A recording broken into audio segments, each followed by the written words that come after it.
My name is Dave. I'm a player for Noctem esports and I am from the beautiful country of Wales. And what got you into esports and what made you stay? Right, what got me into esports was watching Halo 3 a long time ago with my brother. That was my first little introduction to esports, and then in Black Ops 2 League Play came out and that ultimately made me watch Black Ops 2 champs, because that was early on in the year at that point, around January, and that's when I first started getting into it, going on GB, putting my name in the free agent forum, getting a team from there, and then it all just carried on from that. Amazing. And what made you choose Call of Duty over other games? I was already playing Call of Duty since COD 4 in 2007, so granted, split screen with my brother, putting a bit of cardboard in the middle of like a 15-inch telly, so no one would screen watch, you know. Yeah. But I was just constantly playing COD from that time anyway, along with a lot of other games, but COD was the main one. Amazing. And like in the past, obviously you've played against some great teams, right? But if you could play a match, any esport title against any team in history, who would you choose? That's not a bad question, to be fair. Cheers, mate. I don't really watch too many other esports, but I would love to play in like a Rocket League grand final against that Vitality dynasty, which was playing of Turbo, Violet Panda, and K-Dot. Not many of you probably won't know if you're not Rocket League fans, but them lot were absolutely dominant for a few years, and Rocket League crowds they're mental. Yeah. A bunch of 16-year-olds, most of them, but they're fucking mental, mate. They're off for rockers. But when people score a goal, that's fresh. People are screaming, it's actually great. I'd love to hear it. And what is the most memorable moment you've had in your career? You've had a few, right? Yeah.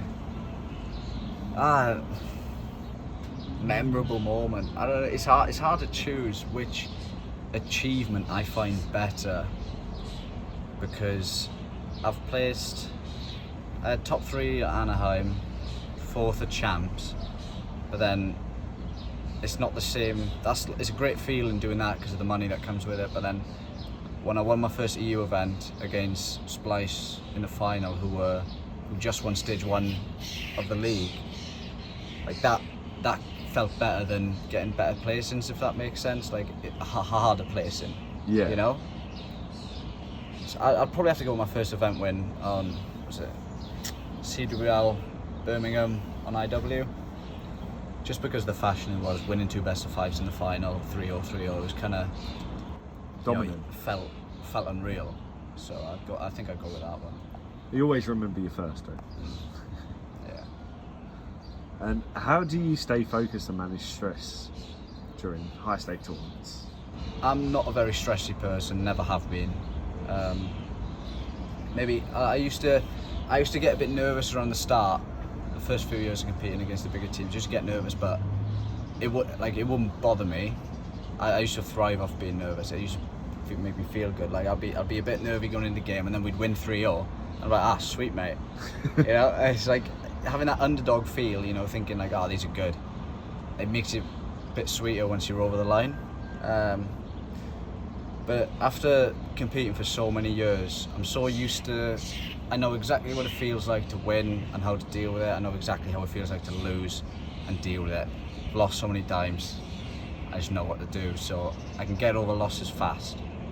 So dealing with stress. I don't get stressed. So like, the only stressful situation I think about in COD is when it's like a 1v1 situation, and a few of my ex-teammates will agree with this with me. When it's like in an S&D 1v1, I'm breathing in my mic so heavy, I don't realise I'm doing this, bro. And they don't need to say anything because it's just a 1v1, so they just have to put up with it. And then as soon as I win it, I think that was probably stressful. That's the only stress I get. Amazing. And then the last one, what made you decide to join Noctem? Because you said you were pretty much done, right, at that point? Yeah. My plan was to finish out the season anyway, because I wanted to just give it one last year of COD since I was coming back. And at the time when Rafi, because I was with Rafi since the start of the year, and then he wanted to go do something else, and then after that happened, people were asking me to come to Toronto, and I just didn't see it worth it. Like, with the people who were asking me, with no disrespect intended, I just, so what's the point of going if I'm not confident we'll be able to do anything? I think it'd be just embarrassing for the result I thought we would get. You know, I couldn't go to an event without being confident in the players I was with. And at first I was a bit sceptical because I didn't play for a month and I was set on stopping. So I had my mind there. I was like, all right, I'm just gonna chill. It's not happening. And then Josh messaged me, give me the proposition. So I said, all right, I'll get back to you. I'll give it a day. I'll sleep on it. And then Pete came and messaged me. So I was like, oh fuck. And me and Pete have so much history because I've teamed with him off and on for at least like 3 years collectively. And I always think, oh man, every time I'm done with Pete, I'm like, I can't team with Pete again. I can't team with Pete again. And then for some reason, he's always the option. He comes back. Even when I was picking up people, we're thinking like, oh, who should we get? Pete's there. There's always Pete's the best option to get, and it's always him. And I'm just like, oh, fucking back with Pete again, mate. Here we go again. But yeah, I was like, oh man. But then all three players are good enough to make something happen. Unfortunately, it didn't happen. But I'm happy with the preparation we had and the time we put in, and not much could have changed really in the grand scheme of things. Like, the run we had was quite a difficult one, but no excuses. But I was confident, and it was a good opportunity to come back and actually finish up the year with a good team. Nice to hear it. Well, thank you very much for your time, Dave. Cheers, guys.